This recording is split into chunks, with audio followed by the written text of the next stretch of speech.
estarmos aqui reunidos, Santo Deus, para te adorar, Pai, para declarar que só o Senhor é Deus. E eu te peço, Pai, em nome de Jesus, Senhor, que o Senhor ache em nós, Pai, verdadeiros adoradores que te adoram em espírito e em verdade, Santo Deus. Que em nome de Jesus o Senhor venha nos encher a cada dia mais e mais, Espírito Santo, para a tua glória. Em nome de Jesus, amém. Aleluia.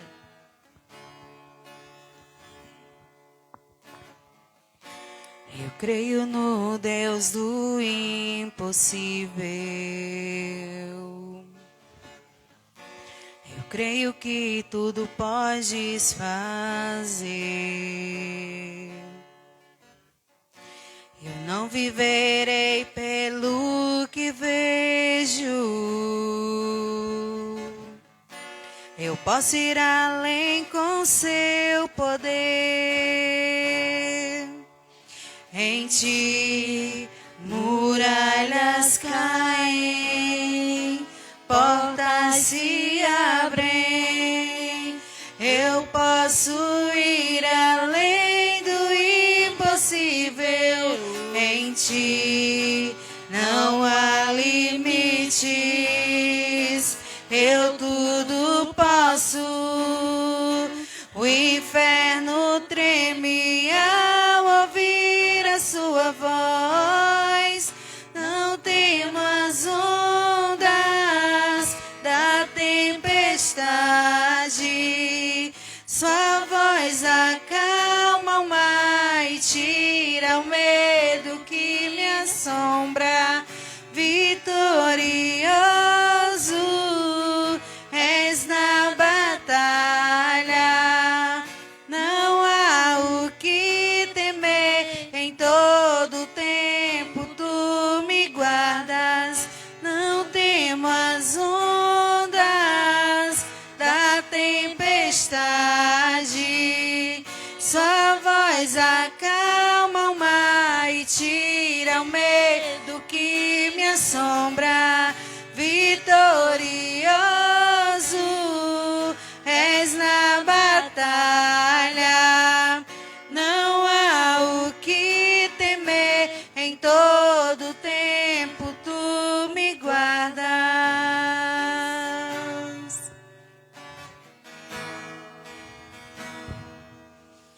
Em ti muralhas caem, portas se abrem. Eu posso ir além do impossível. Em ti não há limites. Eu tudo posso. O inferno treme ao ouvir a sua voz. Não temo as ondas da tempestade. Sua voz acalma o mar e tira o medo que me assombra. Vitorioso és na batalha. Não há o que temer. Em todo tempo tu me guardas. Não temo as ondas da tempestade. Sua voz acalma o mar e tira o medo que me assombra. Vitorioso és na batalha. Não há o que temer. Em todo tempo tu me guardas. Em todo tempo tu me guardas. Em todo tempo tu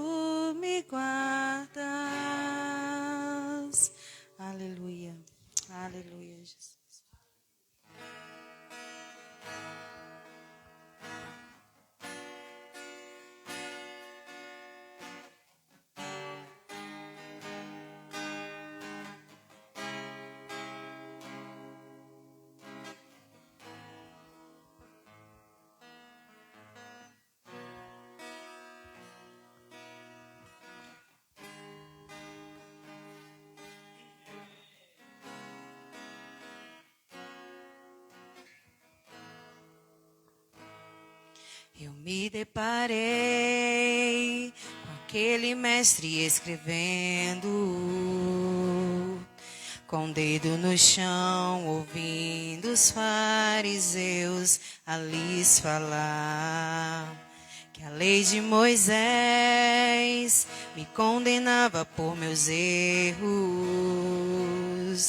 mas nenhuma pedra ele pegou pra me apedrejar. Eu só tinha os meus pecados pra lhe oferecer, mas mesmo assim me amou, mas mesmo assim me amou. Com a frase atire a pedra quem nunca pecou, ele me perdoou, ele me perdoou. Sua irresistível graça me alcançou.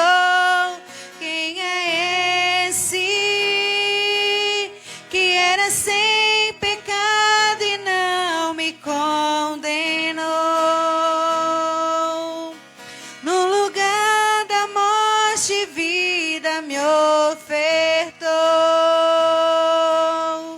O Cordeiro que por mim se entregou e os meus pecados levou.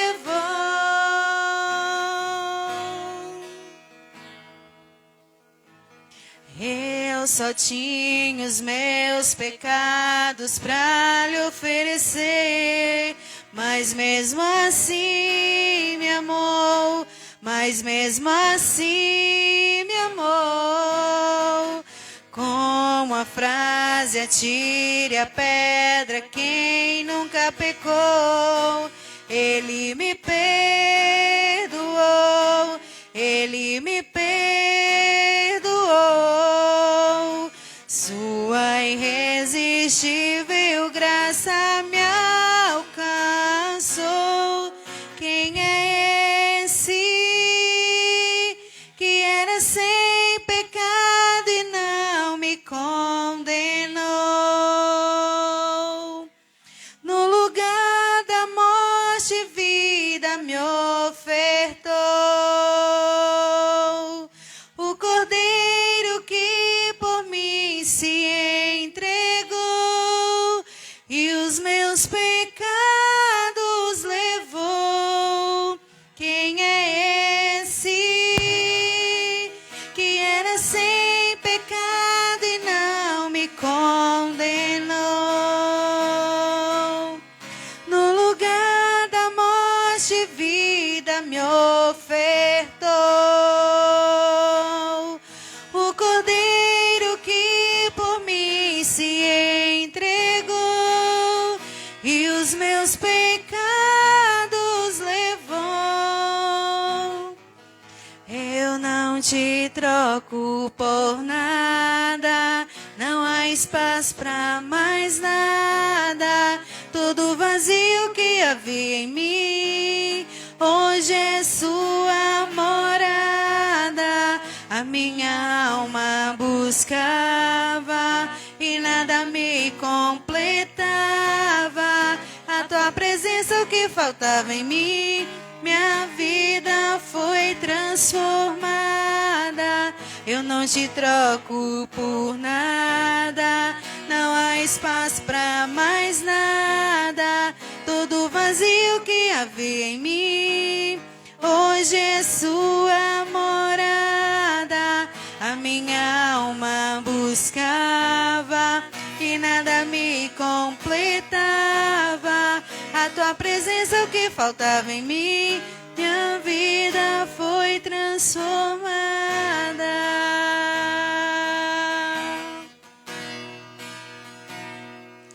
Quem é esse que era sem pecado e não me condenou? No lugar da morte, vida me ofertou. O Cordeiro que por mim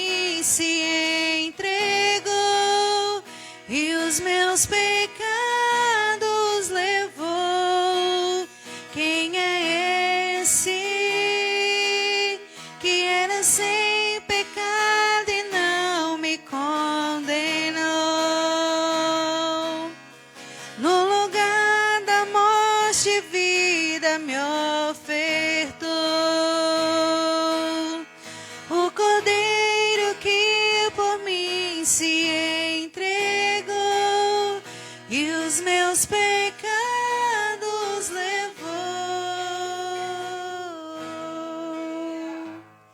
Aleluia, Deus.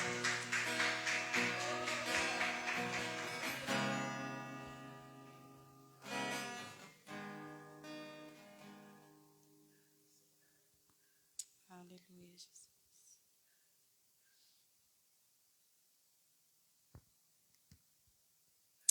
Aleluia. Só o Senhor é santo. Digno de todo louvor e de toda adoração. Aleluia.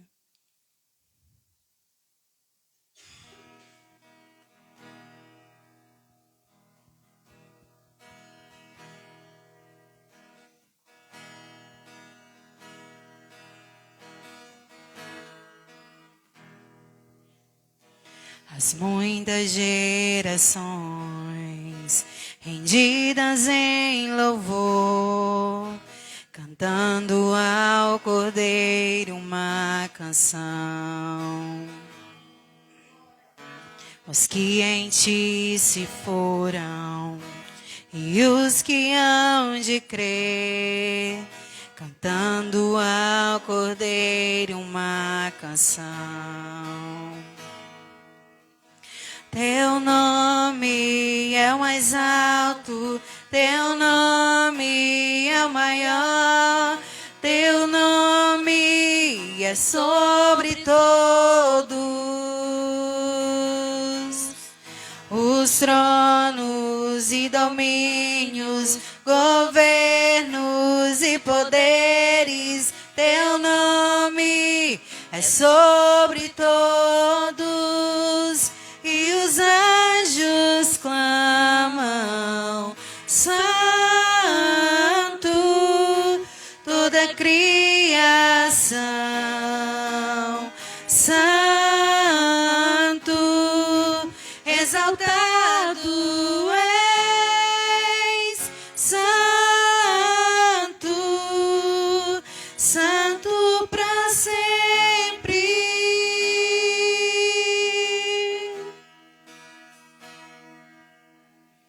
Quem foi perdoado e redimido foi, cante ao Cordeiro uma canção. Aquele que é livre e leva o seu nome, cante ao Cordeiro uma canção.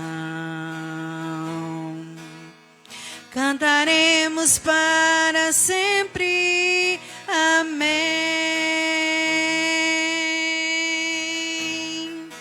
E os anjos clamam, Santo, toda a criação, Santo,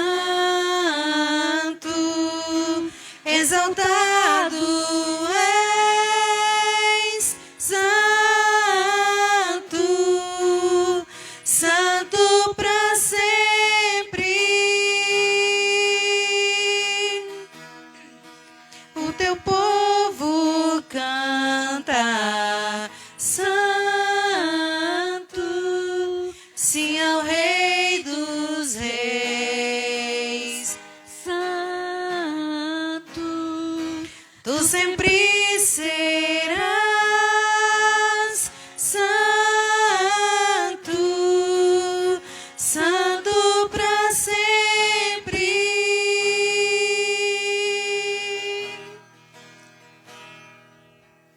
Teu nome é o mais alto, teu nome é o maior, teu nome é sobre todos os tronos e domínios, governos e poderes, teu nome é sobre todos.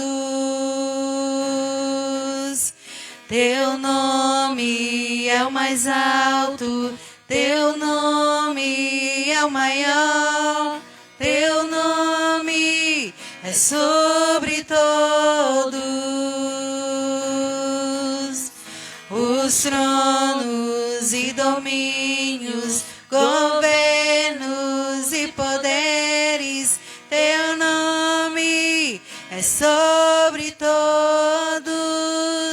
E os anjos clamam, Santo, toda a criação, Santo, exaltado és, Santo, Santo para sempre.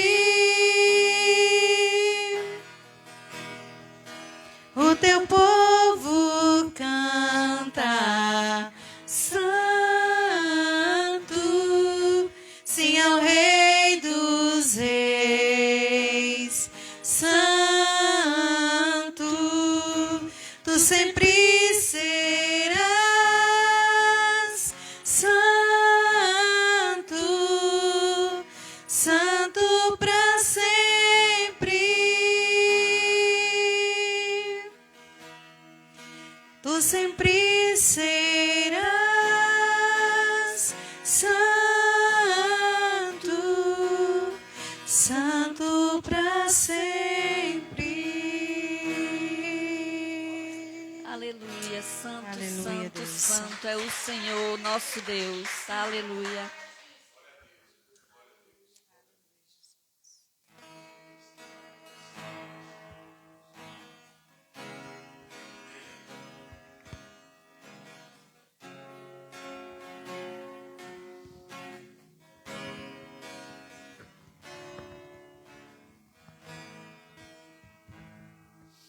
Quero subir ao Monte Santo de Sião e entoar um novo cântico ao meu Deus. Mais que palavras, minha vida eu quero entregar. Purifica o meu coração para entrar em tua presença.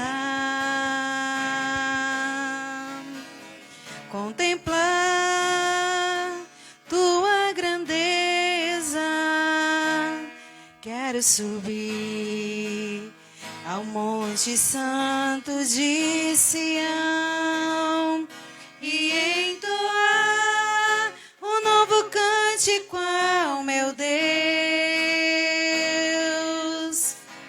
Mais que palavras, minha vida eu quero entregar. Purifica o meu coração para entrar em tua presença. Contemplar tua grandeza. Te adoro, Senhor, em espírito e em verdade. Me prostro aos teus pés na beleza da santidade. Te dou meu louvor, que seja um cheiro suave e um som agradável a ti, pois digno és. Te adoro, Senhor, em espírito e em verdade. Me prostro aos teus pés na beleza da santidade. Te dou meu louvor, que seja um cheiro suave e um som agradável a ti, pois digno és.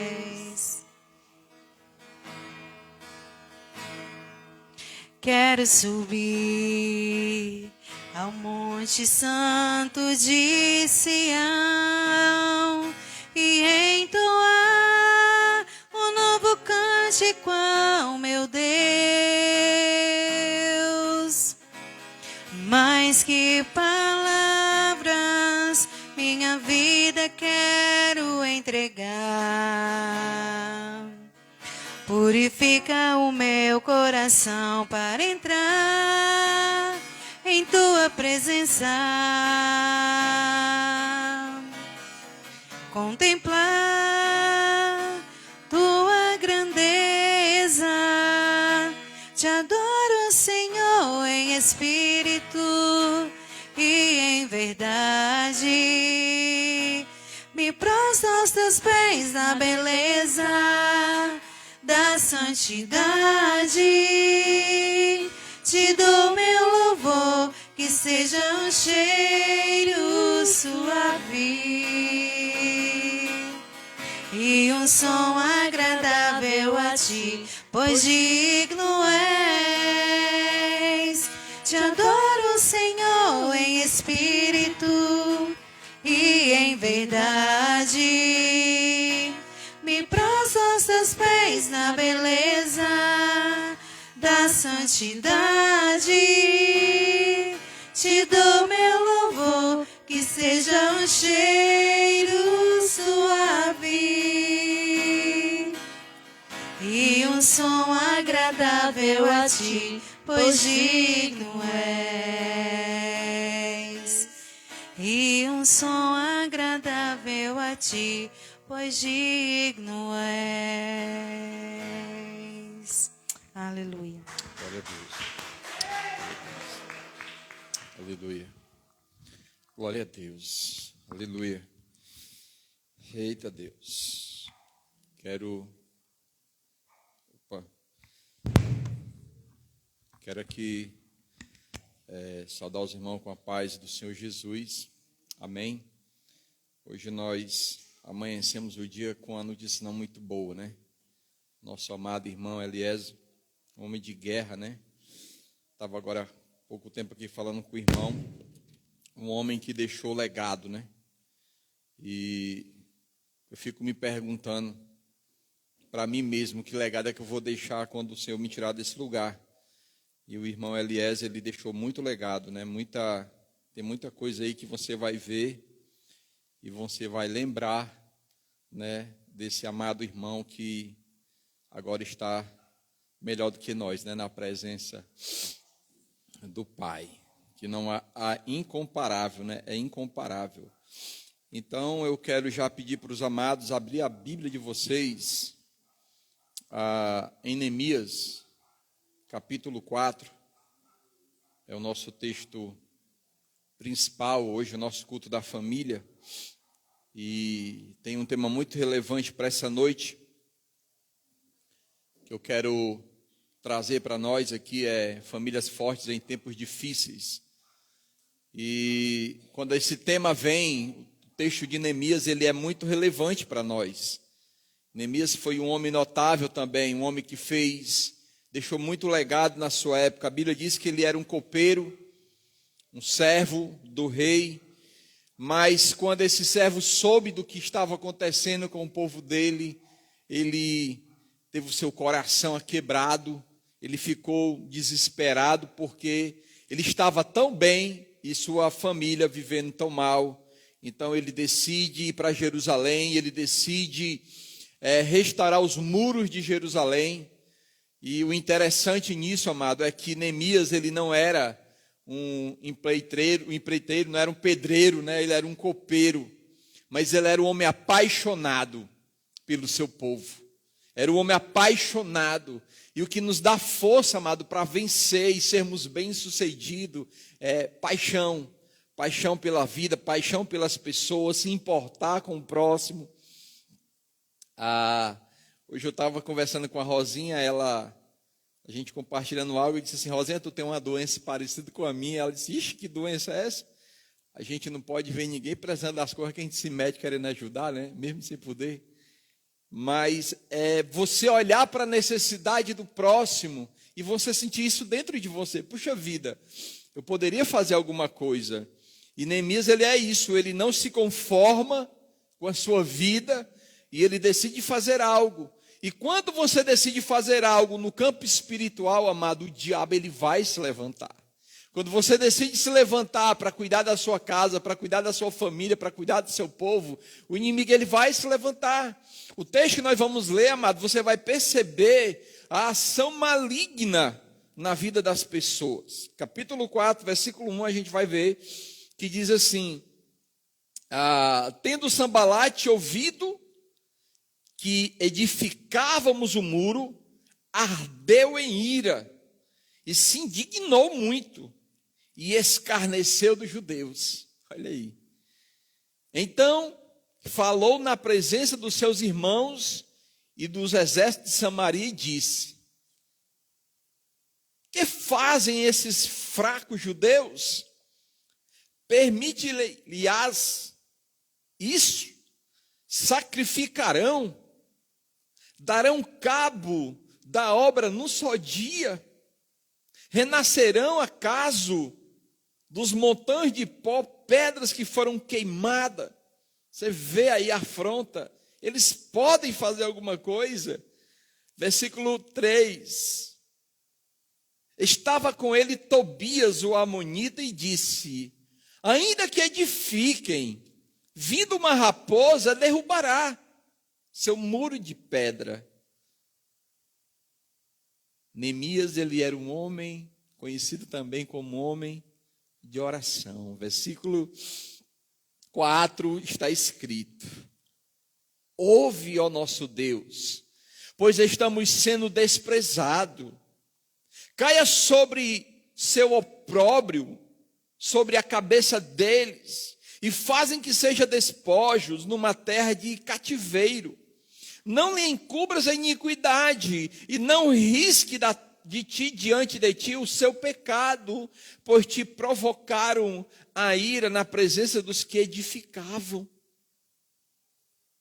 Versículo 6, assim, edificamos o muro, e todo o muro se fechou até a metade de sua altura, porque o povo tinha ânimo para o trabalho.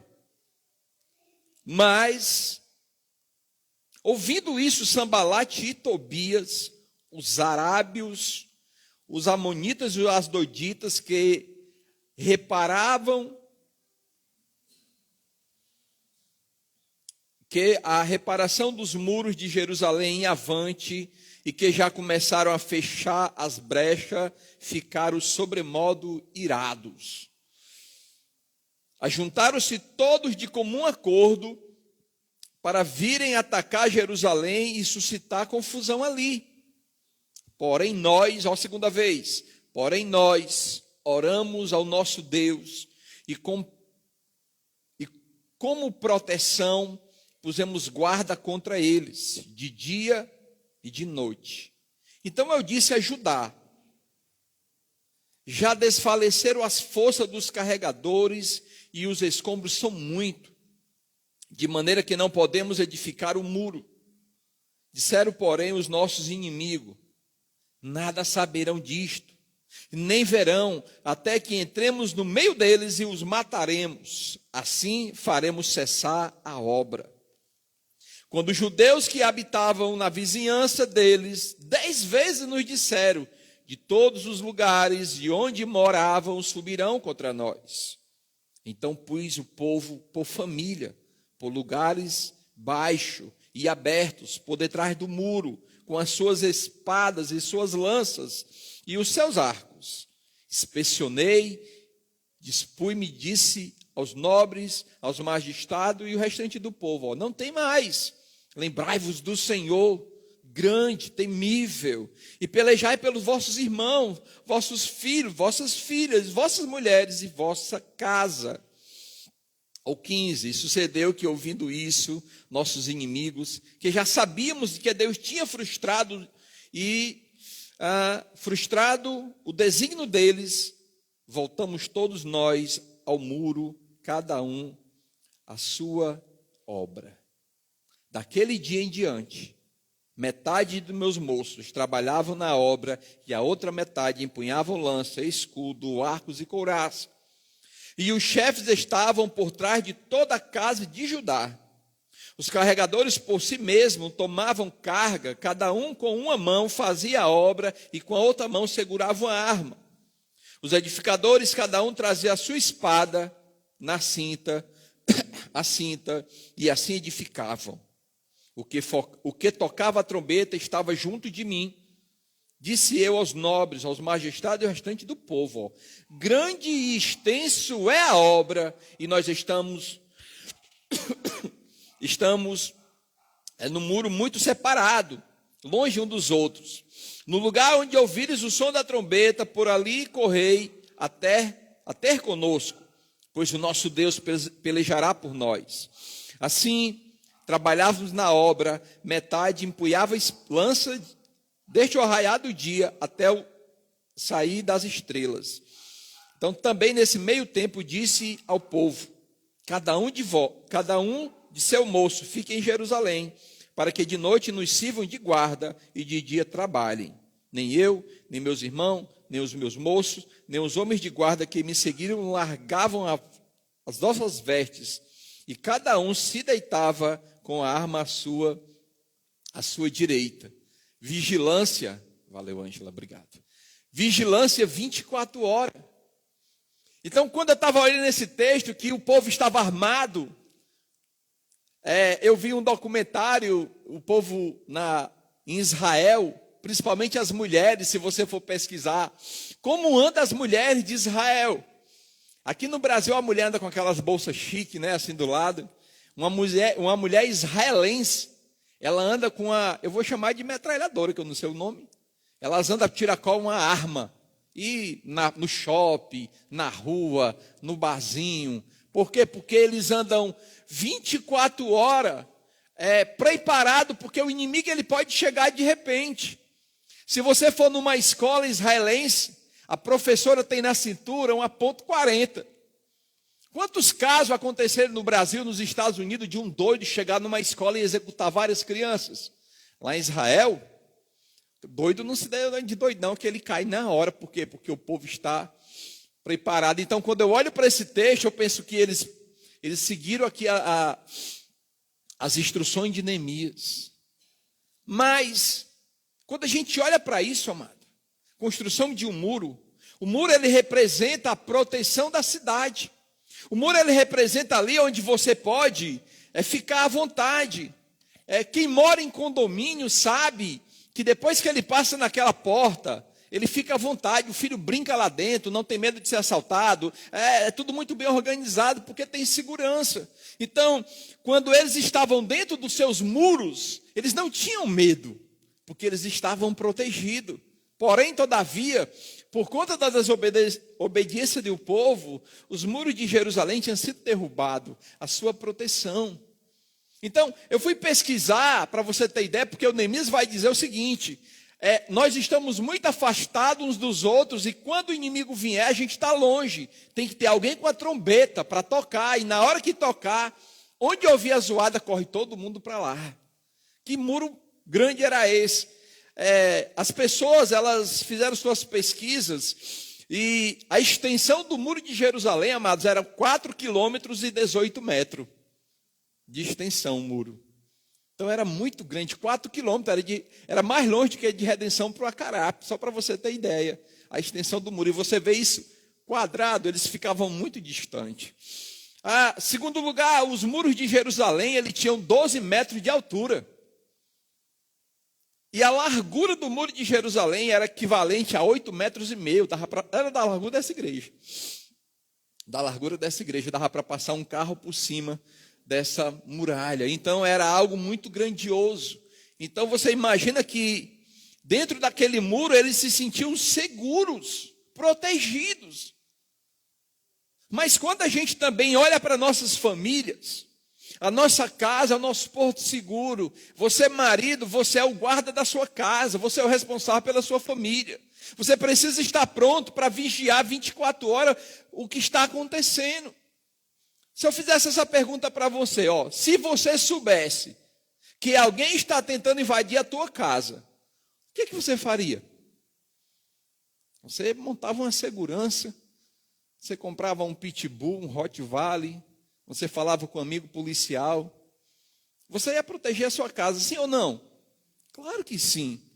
Mas se eu dissesse assim, e se o inimigo estivesse tentando invadir a sua família de uma forma espiritual, como você reagiria? Como que você iria contra-atacar o inimigo espiritual? Abra sua Bíblia em Efésios capítulo 6, leia comigo o versículo 12. O apóstolo Paulo, ele escreve o seguinte, Efésios capítulo 6, versículo 12, ele fala o seguinte: olha, a nossa luta, ela não é contra carne e sangue, e sim contra principados, potestades, contra os dominadores deste mundo tenebroso e contra as forças espirituais nas regiões celestiais. Ei, marido, tua briga não é contra a tua esposa. Esposa, tua briga não é contra o teu marido. A tua briga, ela é no campo espiritual. Deixa eu dizer uma coisa para você. O inimigo... Primeira coisa, você tem que entender que o inimigo, ele é real. Que o diabo, ele não brinca. Quando a gente fala esse nome, lá vem, crente só sabe falar no diabo. Não é que a gente fale nesse cara. O problema é que ele existe. E ele é estratégico.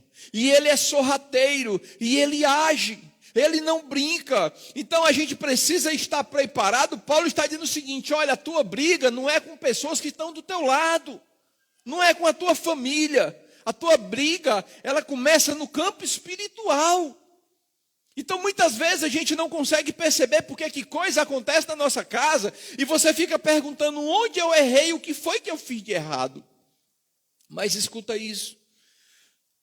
Efésios 12, 6, 12, ele nos lembra que a nossa luta ela não é contra pessoas, mas contra forças espirituais do mal. Ou seja, isso significa que muitos conflitos familiares, por exemplo, uma briga. Como é que está todo mundo bem, de repente, bum, uma briga, um empurrão, aquele negócio todo. Ou então, vícios. Aí, meu amado, o leque do vício é grande. Tem um viciado na droga, tem um viciado no jogo, tem um viciado na pornografia, tem um viciado no sexo, tem um viciado nisso, tem um viciado naquilo. Essas coisas elas acontecem por quê? Porque foi implantado na mente dela uma única vez. E ela deu acesso, e o inimigo agora fez morada na vida dela e tenta destruir a sua família. Isso também pode acontecer, amado, em doenças. Tem doenças que elas são do campo espiritual. Você vai ver na Bíblia, aquela mulher encurvada. Aquela mulher era crente. Ela ia para o culto. Ela não perdia um culto dia de sábado. A Bíblia diz que Jesus Cristo chega naquela sinagoga e aquela mulher está lá, na igreja, adorando a Deus. Mas havia um espírito maligno naquela mulher que impedia dela olhar para o céu, dela olhar para as pessoas. Ela era igual um porco, só olhava para baixo.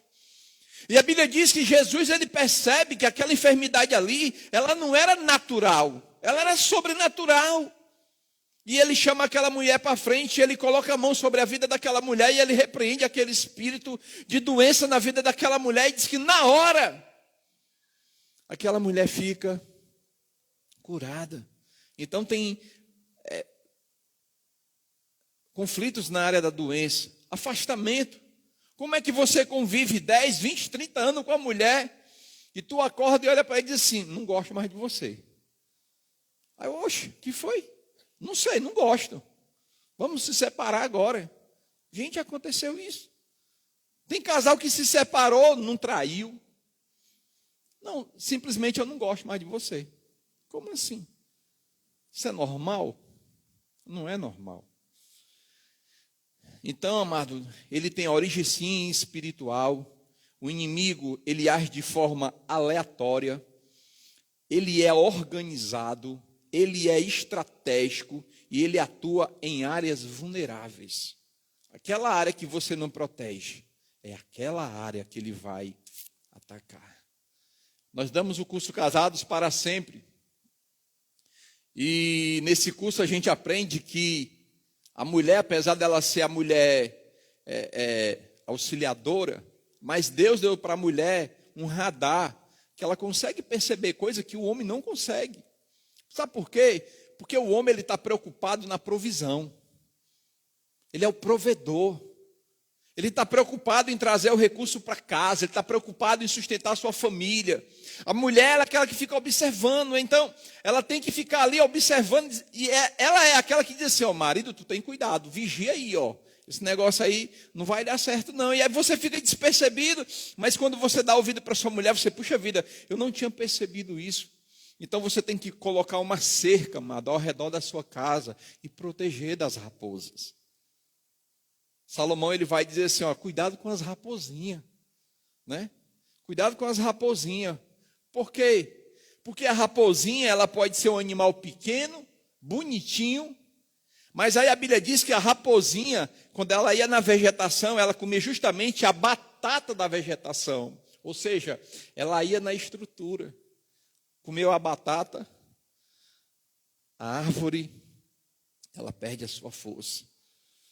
Então, Neemias, ele entendia muito bem sobre isso.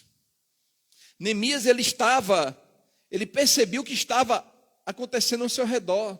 Neemias, ele não toma uma decisão, amado, sem antes ele ir para a presença do Pai. Capítulo 1 de Neemias vai dizer que ele chorava, que ele clamava, ele confessava os seus pecados. Ele disse, Senhor, o Senhor prometeu que se o teu povo, ele se arrepender, o Senhor juntaria dos quatro cantos da terra e colocaria aqui, Senhor.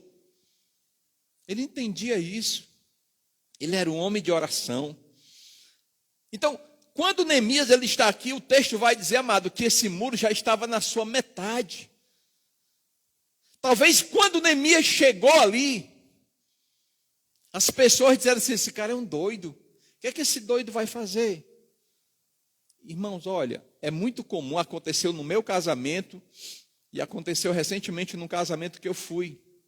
Quando a gente decide casar, que a gente vai para o cartório, a sua certidão de casamento, aliás, de nascimento da sua mulher, ela vai para o cartório e você nunca mais vê ela. Porque agora ela se torna uma certidão de casamento. Era 2, se torna 1. Olha a analogia de uma só carne. Só que agora não é só os documentos que se juntam. Agora, o meu nome, Océlio da Silva. O nome da minha esposa, Zuleide Luiz da Silveira. A pessoa do cartório disse assim, olha, hoje não é mais obrigado você colocar o seu nome no nome da sua esposa. Porque não vai mexer, primeiro é assim, não vai mexer no documento. Aí você diz, realmente, né, é um trabalho tirar um documento novo, né? A segunda palavra, sabe qual é? Porque se por acaso você viesse divorciar, aí já não vai mexer no documento. Você está vendo como o inimigo ele é sorrateiro? Primeiro ele disse, para não mexer no documento e tal. Mas depois ele disse, e se divorciar, se não der certo, quem sabe? Não precisa mexer o documento. Ele é estratégico, amado. O inimigo ele é sorrateiro. Então, Neemias, quando ele orava, ele era enfático na sua oração. Quando ele percebia a ação do inimigo, ele ia em cima. Por favor, ao versículo 4, essa oração de Neemias tem que ser a minha oração, tem que ser a sua oração. Ele diz assim, depois que ele percebe que o inimigo ataca, depois que ele percebe a ação maligna, ele diz assim, ouve, ó Senhor, nosso Deus, pois estamos sendo desprezados. Caia sobre o seu opróbrio, ou seja, caia a sua zombaria sobre a cabeça deles. E faz que eles sejam um despojo numa terra de cativeiro. Olha mais, e não lhe encubras a iniquidade, e não risque diante de ti o seu pecado, pois te provocaram a ira na presença dos que estavam edificando. Neemias diz assim, Senhor, o Senhor viu o que ele fez, Senhor, faz justiça. Neemias ele não ia lá fazer justiça, Ele diz assim: Senhor, faz justiça. O Senhor está vendo, Ele está desprezando o teu povo, Ele está desencorajando o teu povo. Então, quantos relacionamentos, amados, são enfraquecidos porque escutam? É assim mesmo. São ciladas. Neemias entendia isso. Se eu fizesse essa pergunta para você, você já percebeu que quando a sua família ela começa a buscar mais a Deus, os conflitos aumentam? Poxa, eu pensei que quando eu buscasse a Deus, os meus problemas seriam resolvidos. Meu querido, é o seguinte: quando você não tem um relacionamento com Deus, o que é que o inimigo diz? Tranquilo, deixa quieto, é meu. Quando você decide confiar em Deus, quando você decide colocar a tua vida diante de Deus, quando você decide renunciar às suas vontades, os seus desejos, quando você diz: olha, Senhor, a partir de hoje a minha vida te pertence, a minha família te pertence, eu vou honrar minha esposa, eu vou honrar o meu filho, eu vou honrar as pessoas que estão ao meu redor, o inimigo, opa, tem alguma coisa errada nesse negócio aí. Alguma coisa errada não está certo. Ou alguma coisa certa não está errada? Acho que é o contrário, né? Então, para pensar nisso quando você decide: essa semana nós vamos orar mais. Essa semana nós vamos ler a Bíblia mais. E o inimigo: não, meu filho, peraí. Deixa eu colocar aqui uma raposinha, uma contenda. Mas quando você decide fazer isso, os conflitos aumentam. Minha outra pergunta é: como você reage diante desses conflitos? Ou então você fala o seguinte: rapaz, é o seguinte, nós estávamos tão bem, a gente inventou de orar, esse negócio de orar, de ler a Bíblia, parece que causa problema, bora recuar? Porque ele quer que você recue mesmo, ele quer ver você despreparado, ele quer que você não se envolva, porque quando você não se envolve, você, amado, fica completamente na dependência dele. Então escute isso. Primeiro, o nosso inimigo, ele é real, e o nosso inimigo, ele é estratégico. Segundo lugar, amado, espíritos específicos, eles atuam em áreas da nossa vida. O inimigo, amado, ele tem os seus agentes, os seus soldados. A Bíblia vai nos dar vários exemplos disso. Por exemplo, se você abrir a sua Bíblia, por favor, abra a sua Bíblia no livro de Oséias, capítulo 4. Oséias capítulo 4, o versículo 12. Vamos aqui, deixa eu procurar junto com os irmãos, vai dar certo. Oséias capítulo 4. Cadê você, Oséias? Na minha Bíblia não tem Oséias. Capítulo 4, versículo 12. Olha o que está escrito.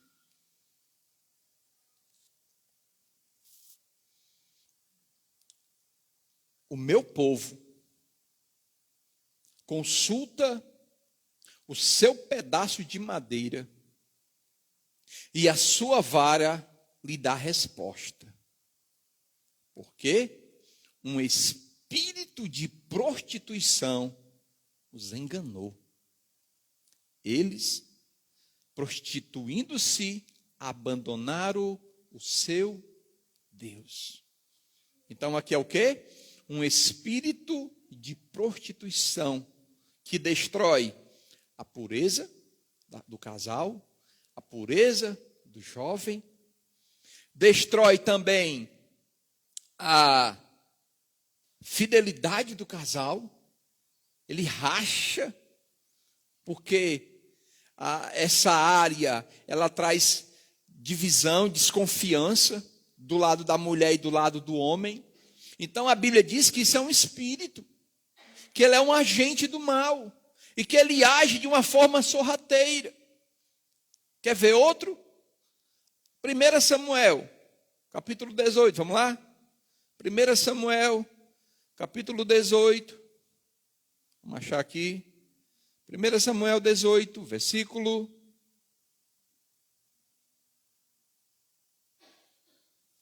18, versículo 10. O 10 e o 12 diz assim, ó. 1 Samuel, capítulo 18, versículo 10 e versículo 12. Olha o que está escrito. No dia seguinte, um espírito maligno, aí da parte de Deus, se apossou de Saul, que teve uma crise de raiva em casa. E Davi, como um dos outros dias, dedilhava a harpa. Saul, porém, trazia uma lança na mão. 12. Saul, ele temia Davi. Por quê? O Senhor era com este e se tinha retirado de Saul.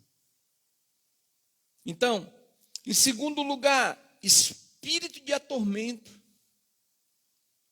Talvez você questione, vixe, mas foi Deus. Por que ele fez isso? Você vai ver que na trajetória de Saul, ele começou a fazer tudo que era contra a vontade de Deus. Saul, ele não tinha autoridade de fazer sacrifício, ele fazia sacrifício. Saul, ele consultou a espíritos, e a Deus, ele abominava isso.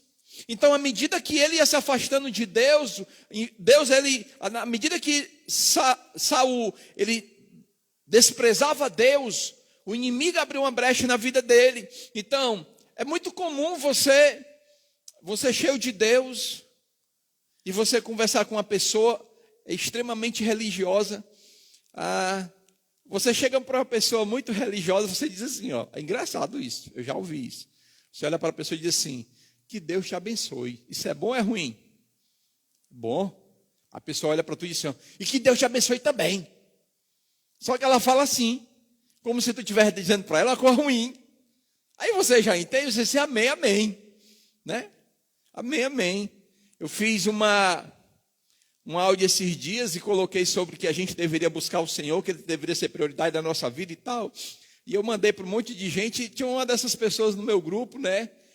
E ela disse assim para mim, olhe, todo dia o Senhor está nos esperando. Aí eu disse, eu concordo. Sabe qual é o problema? Você quer? Todo dia o Senhor está nos esperando. Concordo plenamente, mas a resposta é você quer. Porque querer Deus não é só dizer assim, eu quero é Deus. Né? Eu já fui para esse negócio, quero Deus. Não tem mais não, né? O pessoal não quer mais Deus não, né? Eu fui porque era Deus. Eu quero é Deus, né? Queremos Deus, né? Aí queremos Deus. Eu fui para esse negócio, né? Mas a minha intenção não era essa, não. A minha intenção era outra, né? E eu acho que de muitos, né? Está entendendo, amado? Mas o problema é porque é o seguinte, se eu quero Deus, tem uma coisa que eu tenho que fazer. O que é? Renunciar a mim mesmo, renunciar à minha vontade, renunciar àquilo que Deus abomina. E Saul, ele não fez isso. Então Deus, ele se afasta de Saul e o inimigo, ele entra e atormenta a vida de Saul. Isso gera revolta, descontrole, isso gera medo, paralisa as pessoas. Terceiro, João capítulo 4, versículo 44, um texto conhecido. Olha aí, João capítulo 4, versículo 44.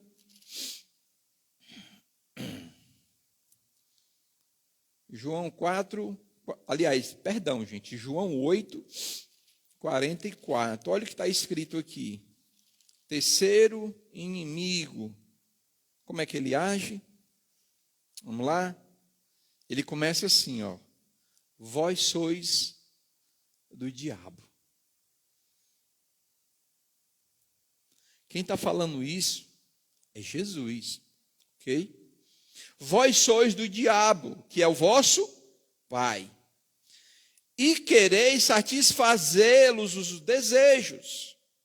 Ele foi homicida desde o princípio, jamais se afirmou na verdade. Por quê? Nele não há verdade. E quando ele profere mentira, fala do que lhe é próprio, porque ele é o mentiroso E ele é o quê? O pai, o pai da mentira. Então o terceiro espírito é o espírito da mentira, que gera confusão, amado, que quebra a confiança. Quem é que quer se relacionar com uma pessoa mentirosa? Você nunca sabe que ela está falando a verdade, mesmo que ela fale com aquele ar de sinceridade. Mas no fundo ela é um mentiroso e ela não entende que ela está sendo usada pelo diabo e é um dos inimigos de Deus. O quarto é espírito de enfermidade, que eu acabei de dizer para os irmãos. Por favor, Lucas. Lucas capítulo 13. Lucas capítulo 13 vai ser justamente o texto que eu acabei de citar para os irmãos. Lucas 13, 11. Lucas 13, 11 diz assim. E veio ali uma mulher possessa de um espírito de enfermidade.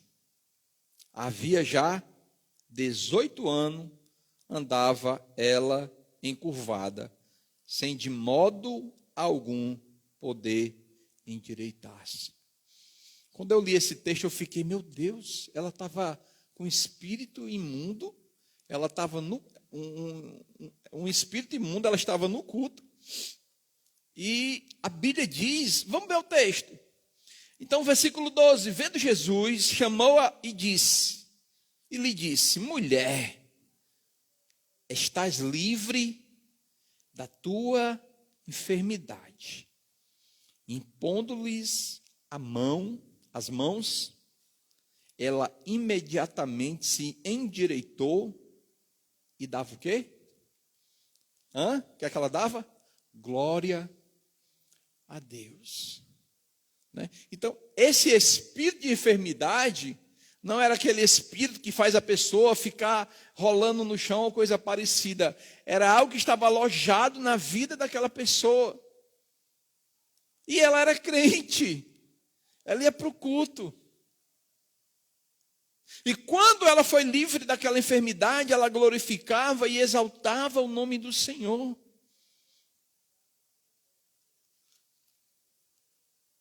Espírito de enfermidade causa doença com raízes espirituais. Então, a gente precisa ter muito cuidado, amado. Como a gente ora nas pessoas. A nossa igreja teve um tempo que a gente fazia uns eventos na igreja que depois do evento, eu não me lembro mais como era o nome do evento, parece que o evento que a gente fazia mexia no ninho do diabo, e o que aparece de gente endemoniada, meu filho, você não tem noção.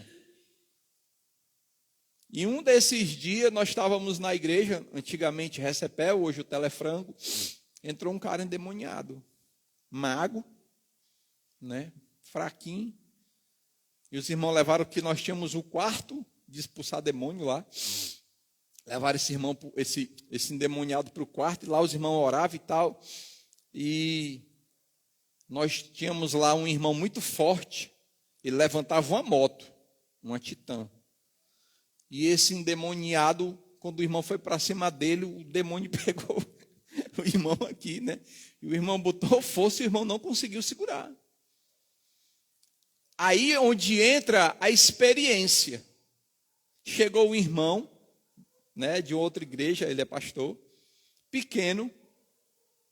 Aí os irmãos falam, pastor, entra aqui que tem um negócio aqui interessante. Ele chegou e entrou. Aí ele olhou assim.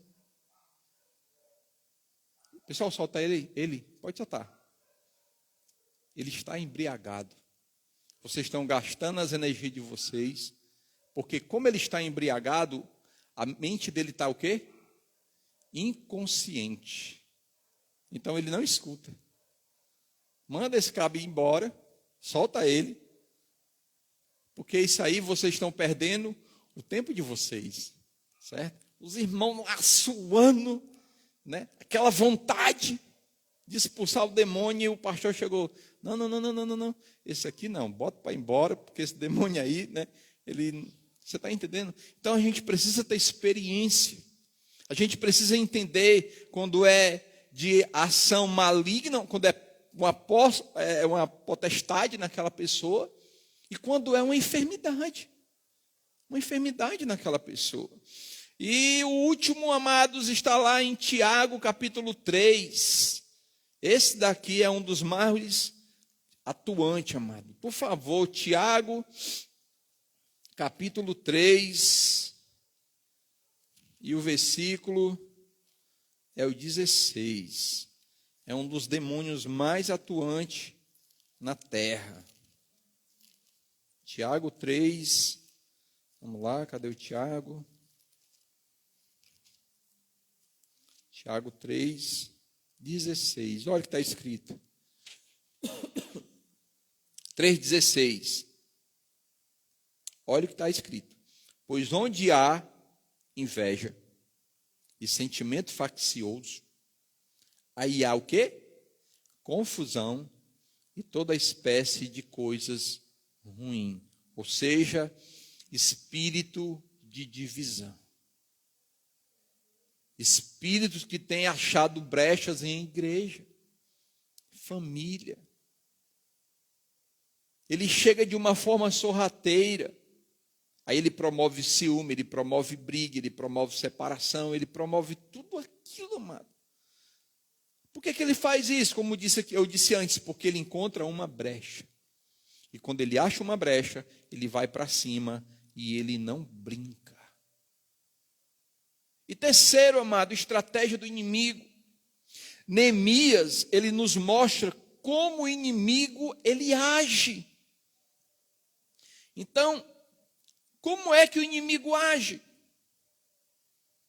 Versículo 8 de Neemias, capítulo 4.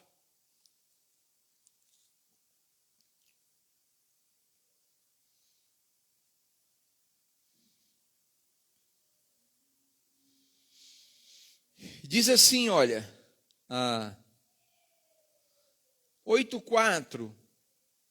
Ajuntaram-se todos de comum acordo para virem atacar Jerusalém e suscitar confusão ali. Então, o inimigo, ele é estratégico. Agora, para pensar, amado, aqui cabe uma reflexão nossa. O inimigo, ele consegue juntar pessoas para fazer o mal. Mas a gente às vezes quer juntar os irmãos para fazer um evento, para fazer algo parecido, mas tem tanta dificuldade, tanto problema, não posso por isso, não posso por aquilo, sabe? É por isso que a Bíblia diz que os filhos das trevas, eles são mais sábios do que os filhos da luz. Sabe por que isso acontece? Está justamente no último ponto, porque há inveja no meio do povo de Deus, amado. A divisão, a minha igreja, eu não me envolvo, não me comprometo com isso. Mas aqui diz que não, que eles se ajuntam, amado. Eles maquinam, eles trabalham junto, eles são estratégicos, eles planejam. O que é que eles pensam em fazer? Misericórdia, meu Deus. Versículo 11. Como é que eles atacam? Disseram, porém, os nossos inimigos, nada saberão disto, e nem verão, até que entremos no meio deles e os matemos. Assim faremos cessar a obra. Ele se infiltra, amado, no meio da família, ele se infiltra no meio da igreja. Lobos vestidos de cordeiros, ratos de igreja. Cuidado quando chegar uma pessoa na sua igreja e olha, eu sou crente. E você abre a porta da sua casa cheio de vontade, né, para receber aquela pessoa. Não abra a sua porta para quem você não conhece, só porque diz que é crente. Abra a sua porta para quem você conhece. Ela tem que ter referência. Sabe, amado? E muitas vezes acontece isso na família. Abre a porta para quem não conhece e de repente o que acontece? Um caos. O inimigo, ele bagunça. Ele semeia dúvida, pânico, medo. A ideia qual era que nós vamos chegar de repente, eles não vão perceber, até porque a extensão era grande. Certo? A extensão era grande, então era fácil dele chegar. O texto diz mais. O 12. Quando os judeus que habitavam na vizinhança deles 10 vezes nos disseram: de todos os lugares onde moram, subirão contra nós. Ele vem como um enxame de abelha. Então a gente precisa estar pronto. Então, eu quero dividir essa mensagem em 3 pontos. Primeiro, amado, quero que você entenda o seguinte: a origem espiritual dos problemas da família. Primeiro, o nosso inimigo, ele é real. Segundo lugar, ele é específico e atua em áreas específicas.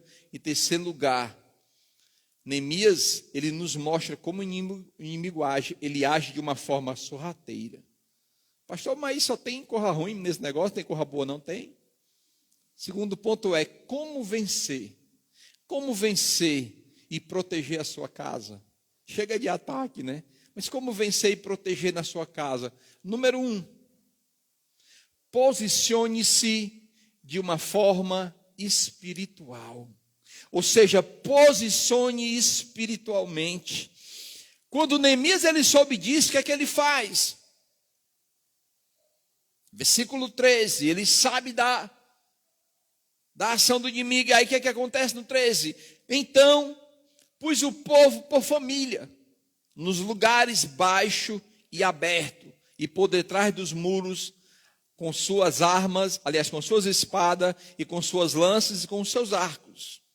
14, inspecionei, e dispus-me, e disse aos nobres, e magistrados, e o restante do povo, olha, não temais, lembrai-vos do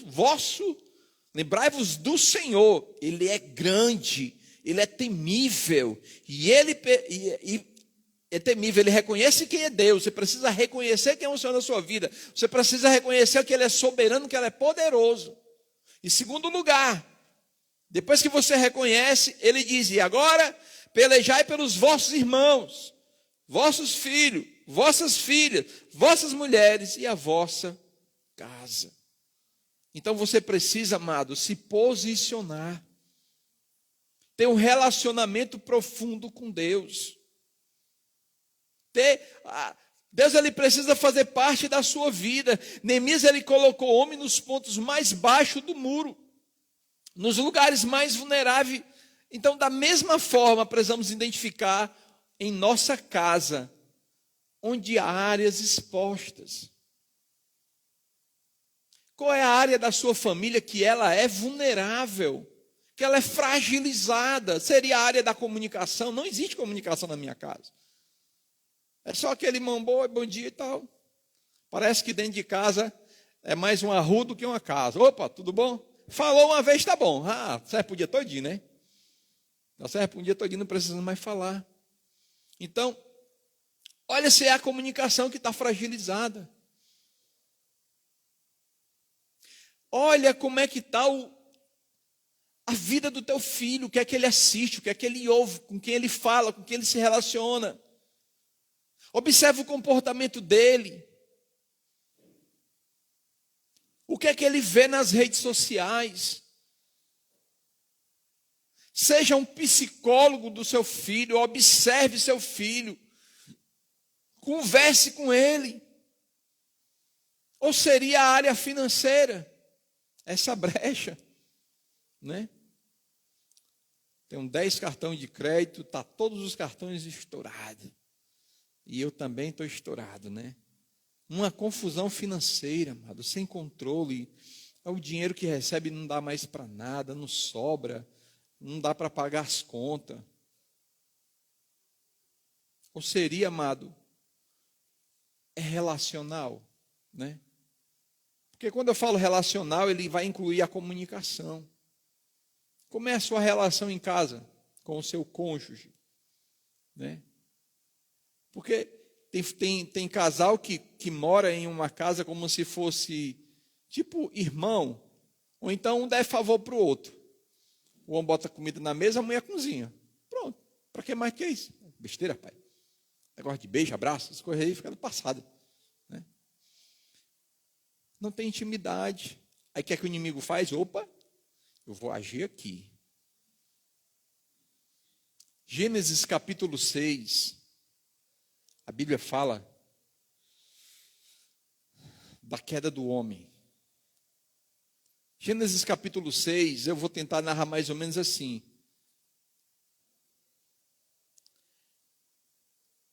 Ele começa mais ou menos assim: viram os filhos de Deus que as filhas dos homens eram formosas, e eles foram atraídos por elas, e eles tomaram o que eles acharam melhor para si, e se relacionaram com ela. Deus vendo isso, a Bíblia diz que Deus ficou irado. Deus, ele se arrependeu de fazer o homem, por quê? Porque o seu coração, ele era continuamente mau. Porque o homem, a inclinação do homem era para a carne. Viu que as filhas dos homens eram formosas e atraentes os olhos. E eles tomaram para si, amado. E aquilo ali para Deus foi terrível. E Deus disse para Noé o seguinte: olha, o meu espírito não agirá mais no meio do homem. E o homem só viverá apenas 120 anos, né? Aí a gente vê um monte de história. Vixe, Deus ali, ele disse assim: o homem só vai viver até 120 anos. Se a gente vivesse, não era até 120 anos, né? Mas não era isso que ele estava falando. Ele estava dando para nós o seguinte: não é, olha, daqui a 120 anos eu vou acabar com a humanidade. Noé, quando ele recebe a mensagem do Senhor, ele tinha, sabe quantos anos? 500 anos. Quando Noé ele entra na arca, ele tinha quantos anos? Tinha 600 anos. Foram 100 anos para construir a arca. Pelo menos. Tá? Então foi um espaço que Deus deu para o homem se arrepender, mas o homem continuava mal. A Bíblia vai dizer que até que Noé entrou na arca e as pessoas elas não perceberam. O dilúvio veio. Parece com os dias atuais, sim ou não? Jesus está voltando. Meu bisavô já ouvia falar nesse Jesus, e esse Jesus nunca veio. Que conversa é essa? Aí Jesus diz assim como foi no tempo de Noé, assim será no tempo da vinda do homem. Eles vão dar casamento e não vão perceber que de repente o Senhor vai chegar. De repente o Senhor vai chegar. E as pessoas vão estar o quê? Despercebidas. Então a gente tem que estar o quê, amado? Vigilante, para proteger a nossa casa. Deixa eu fazer uma pergunta para você. Se você fosse fazer uma vistoria espiritual na sua casa hoje, o que precisaria ser ajustado ou removido? Nota aí. Hoje eu vou chegar em casa e eu vou fazer aqui uma limpeza. Vou começar dentro do meu guarda-roupa. Isso aqui eu não uso mais. O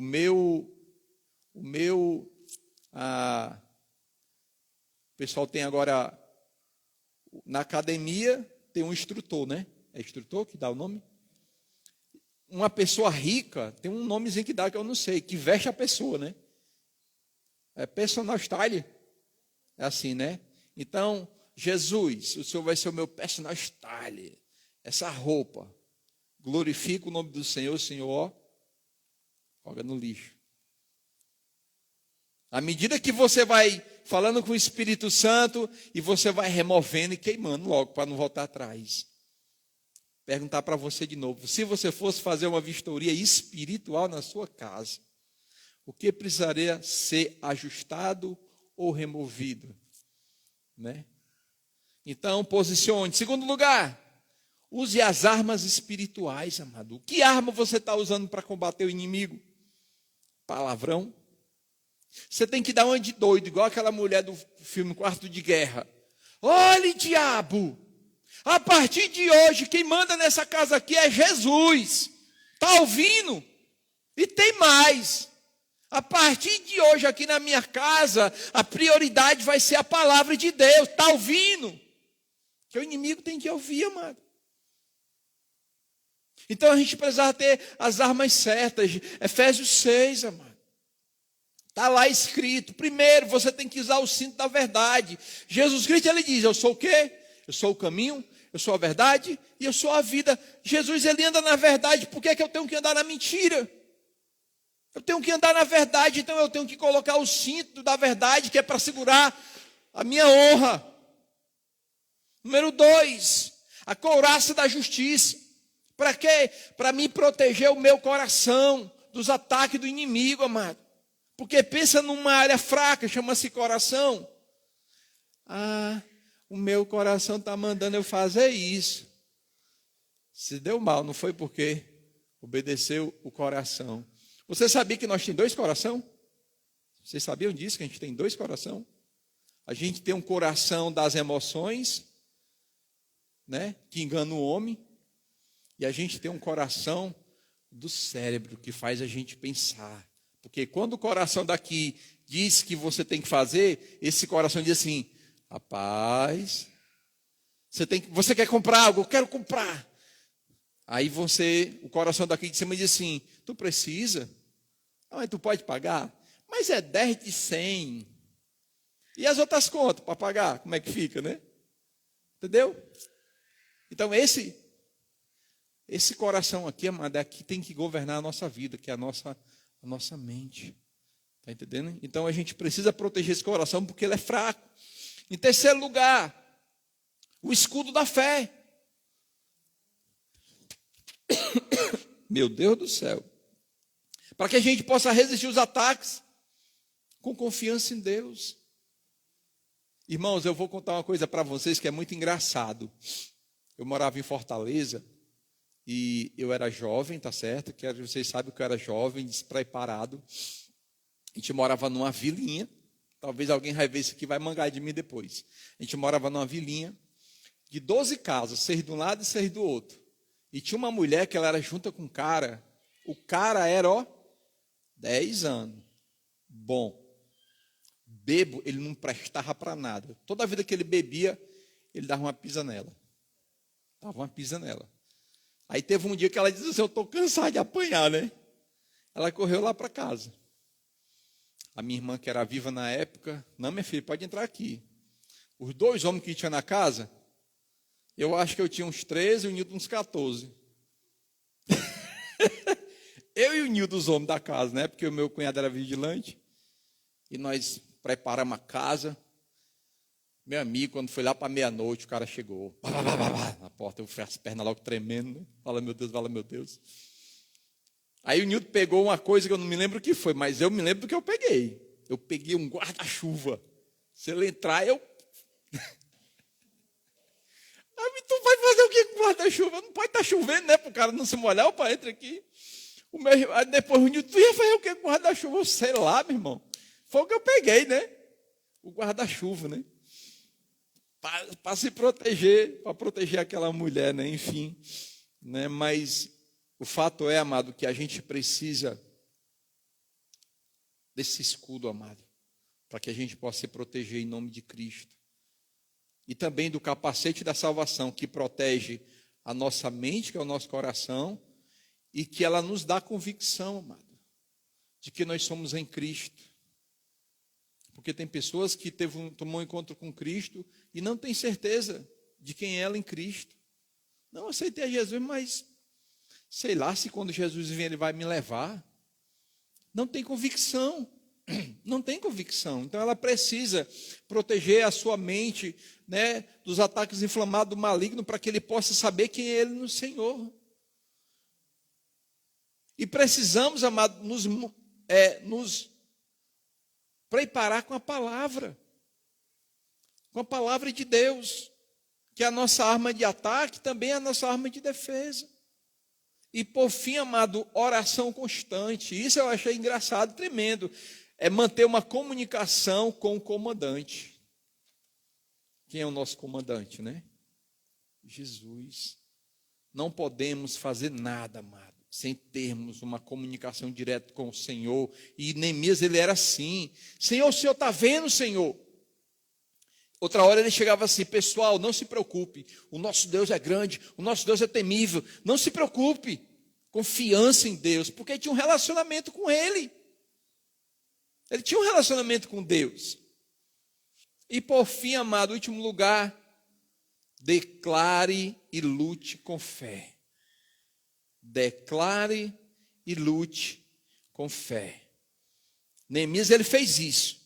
Olha no versículo 13.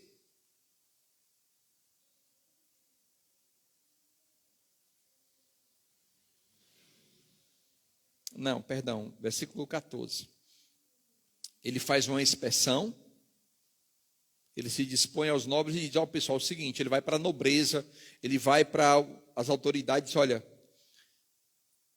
não tem mais, não tem mais, lembrai-vos do vosso Deus, que Ele é grande e Ele é temível. Vocês estão com medo de quê? O nosso general é Cristo, quem guarda por nós é o guarda de Israel, é a estrela da manhã, é o leão da tribo de Judá, é o Deus de Israel. Davi, quando ele foi enfrentar o gigante, ele disse: olha, você vem contra mim com lança, com espada, com escudo, com escudeiro, e eu vou no nome do Senhor dos Exércitos, amado. É isso que faz diferença na nossa vida. Então ele sabia disso. Lutem com fé e com determinação. Proteja a sua casa, proteja a sua família. Como? Ore usando a palavra de Deus. O Senhor é o meu pastor e Ele é suficiente. O Senhor é quem me guarda. A palavra diz que eu olho para os montes, de onde virá o meu socorro? O meu socorro, ele vem do Senhor que criou os céus e a terra. Aquele que habita no esconderijo do Altíssimo, à sombra do Onipotente, descansará. Cite a palavra, amado, na oração em nome de Cristo. Transforma a sua sala num lugar de oração, num altar de oração. Faça da sua mesa um lugar de comunhão e faça da sua família um exército, amado. O negócio não é brincadeira. Nós estamos sim chegando no tempo do fim. E se a gente não proteger a nossa casa, estava compartilhando com o irmão agora sobre o irmão Eliezer, e assim, eu tenho certeza que a partida dele não deixou ninguém em casa despreparado. As filhas conhecendo o Senhor, a esposa conhecendo, tendo temor do Senhor, ok? Não vai ter mais a presença física daquele homem, mas ele deixou um legado, amado. Então a gente precisa guardar os nossos filhos para que quando for no futuro, eles possam ser homens e mulheres de Deus, tementes e apaixonados pelo Senhor. E a última pergunta que eu quero fazer para você essa noite: você tem declarado a sua fé e a sua vida sobre a sua casa e tem deixado o ambiente ser dominado? Aliás, perdão, a música me atrapalhou. Você tem declarado vida e fé sobre a sua casa, ou você tem deixado o ambiente ser dominado por reclamação e medo? O que é que domina a sua casa? A minha casa é um ambiente de fé. A minha casa, as pessoas chegam e elas são recepcionadas já pela presença do Senhor na minha vida. Ela é um ambiente de oração. Então, em nome de Cristo, amado, a gente precisa nos posicionar. Só lembrando para vocês, o inimigo, ele é o quê? Ele é real. O inimigo, ele atua de forma organizada. E muitos problemas familiares, ele tem origem espiritual. Mas você sabe de uma coisa? Mas em Cristo temos autoridade para proteger e vencer todo e qualquer ataque do inimigo, em nome de Jesus. Amém? Senhor, muito obrigado, Deus, pela tua misericórdia, Pai, que ela não tem fim. Ela se renova a cada manhã nas nossas vidas. Deus, em nome de Cristo, que o Senhor nos ajude, Pai, a cuidar primeiramente de nós mesmos e depois de cuidar, Pai, da nossa casa, da nossa família e daqueles que estão ao nosso redor, Pai. Senhor, o Senhor tem liberdade, Pai, de agir, Senhor Deus. Queremos te pedir, Pai, tira todo o medo, Senhor Deus, que há muitas vezes querendo querendo nos distanciar, Pai, do Senhor, e transforma o nosso medo, Pai, em fé, para que a gente possa reconhecer que o Senhor é poderoso e que o Senhor é majestoso, Pai. Deus, eu oro por as famílias que se encontram aqui, Pai. Eu oro pelas famílias que ainda vão assistir essa mensagem, Pai. Que o Senhor fale poderosamente as suas vidas, em nome de Jesus. Amém. E amém, amados. Glória a Deus. Glória a Deus.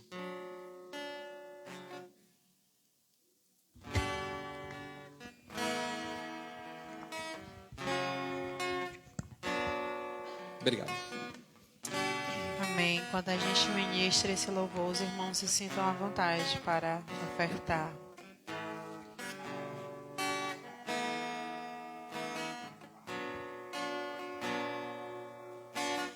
Quero consagrar meu lar a ti, o nosso futuro para te servir com toda a minha força e entendimento. Quero dedicar o meu lar a ti. Quero consagrar meu lar a ti, o nosso futuro para te servir com toda a minha força e entendimento. Quero dedicar o meu lar a ti. Eu e minha casa serviremos a Deus. Eu e minha casa serviremos a Deus. Eu e minha casa serviremos a Deus com alegria.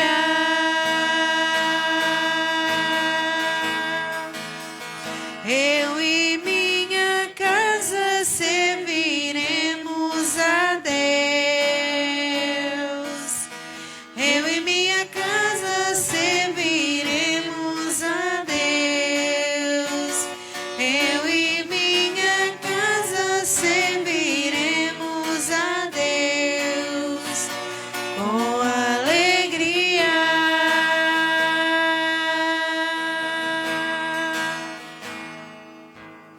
Será abençoada minha descendência, frutificará a sua presença como um bom perfume. Meus filhos irão perfumar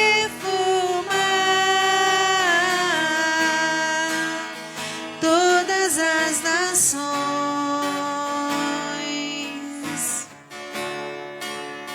Eu e minha casa serviremos a Deus. Eu e minha casa serviremos a Deus. Eu e minha casa serviremos a Deus com alegria.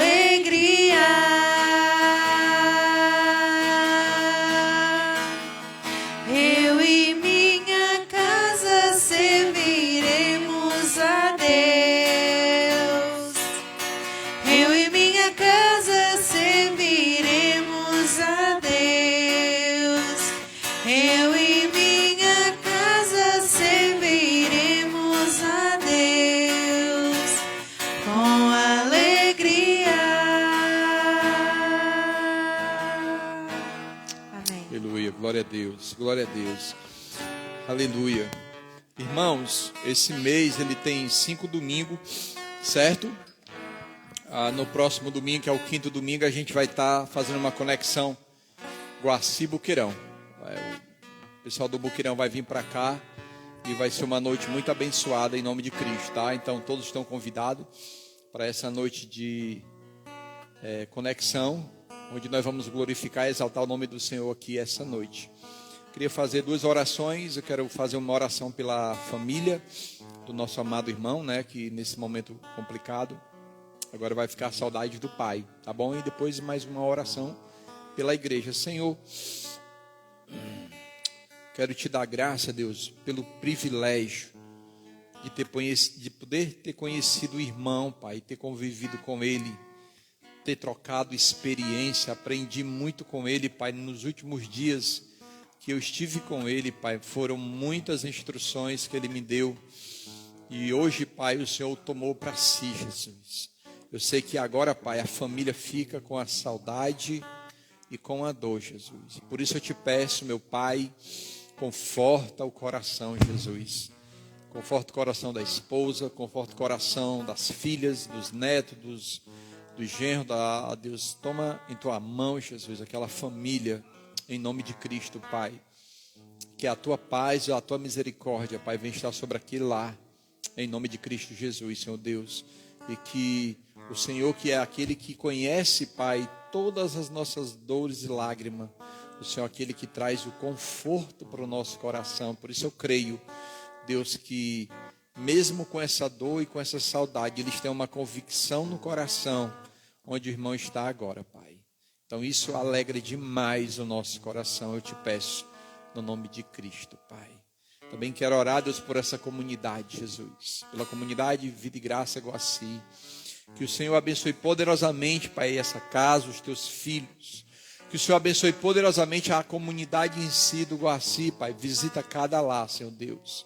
Que o Senhor repreenda todo mal, Jesus. Que o Senhor repreenda toda enfermidade, todo espírito de depressão, todo espírito de medo, todo espírito de vício, tudo aquilo, Pai, que tem corroído o coração e a mente das pessoas. Eu peço, Pai, que o Senhor venha com misericórdia, Pai, sobre essas vidas, em o nome santo de Cristo Jesus, Pai.